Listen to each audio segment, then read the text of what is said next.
এই নাও বাবাকে খাওয়াই দাও। বাবা একটু খেয়ে নেন, খেয়ে নেন বাবা, তুমি একটু কষ্ট করে খেয়ে নেন। বাবা চিন্তা করেন না, খাও দেখি। হা করো, হা করো, হা করো, খাও দেখি।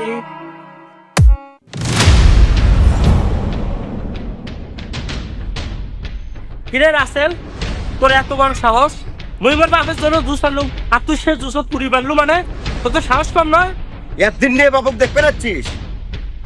আগে যখন ভালো আছিল তখন কি করছিস সেটা তো মোর জানাই আছে। আর আজকে মুরবেদ করছে, তোরা আজকে জুস নিয়ে এসিয়া যে খাও বাবা খাও, কাহিনী শুরু করছিস। তুই আর তোর বউ মিলে কি করছিস সেটা মনে নাই? শোন তাহলে। জি বলেন। আমি নাতির জন্য দুধ গরম করতেছি। ও অনেক দিন হলো দুধ পগত পড়ে না বৌমা। আরে এক ফোটাও না দুধ নেবেন বৌমা? আমরা তো দেখুন আর খেয়ে নেই বাবা, এ বুড়া বয়সে বিপদে ফোনের জন্য আমি দুধ গরম করতেছি, সেটা কি খাবার চান? মা আপনারা শুকিয়ে একেবারে কাঠ হয়ে গেছে, সেই জন্য কথাটা খুশি। একটা শুধু কাশির তো পানি খান, পানি আনি দেই তোমার। থাক বৌমা, থাক, তোমার সুলুকি ছিল।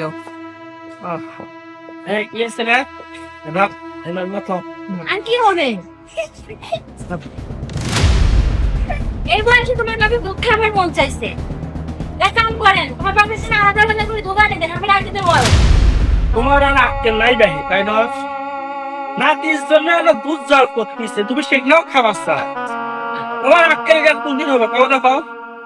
বাবা রে, গুণ হয়ে গেছে বাবা। আর খোয়ানো বাবা, আর কোনো কি খোয়ানো।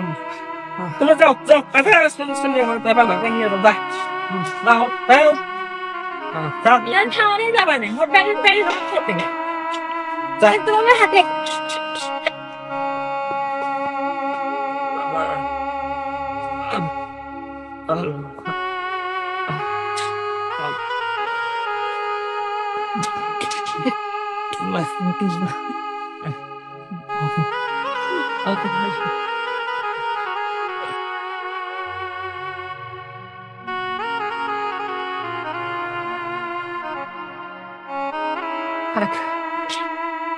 তাও শুকিয়ে খেয়ে, তাও শুকিয়ে। তোরা বাইরে হ, তোরা এখনো বাড়ির থেকে বাইরে হ। মোর বাপ কচুক মরুক, মোর বাড়িতে থাকবে। তোর ঘরে এখন বেটার দরকার নাই। ম্যাগনেট তো বসে থাকবেন, এই জন্য তুমি আশ্বাস চান নাই। আজকে তোমার বাবু দেখবার আসি আমার, তোমার ছোট ভাই হাত থেকে অপমান শোনা লাগবে। তুমি এর থেকে হাঁটো, তোমার বাপ পশুক যার মধ্যে তাই হোক, তোমার ছোট ভাই বুঝে নেবে। আজকে তোমার অসুস্থ বাবু দেখবার আসে গিয়ে আমার তোমার ভাইয়ের অপমান সহ্য করে রাখবে। তুমি থাকো তোমার বাপের কাছে, তোমার ভাই গেল। এ দাঁড়া, তুমি ছোট, আরে ছোট, ও তো ঠিকই করছে। ওই তো ঠিকই করছে। মুই না হলে মোর বাবু ঠিক মতো দেখতে পারলাম নাই। মোর বাবু তুই দেখছে কেন? তুই কি মোর বাবু পাস নাই? একদিন ভালো মতো খাওয়াবা? হ্যাঁ, এই খামাসা খামাসা মোর বাবার কাছে, খামাসা খামাসা। বাবা আমাকে ক্ষমা করে দেন বাবা, এটা আমার ভুল হয়ে গেছে বাবা, আমাকে আপনি মাফ করে দেন। বাবা আমাকেও ক্ষমা করে দেন বাবা। আমি আসলে বুঝতে পারি না বাবা এত কিছু। আর ভাই আব্বাকে ডাক্তারের কাছে যাই। চলো ভাই। নে, ধর।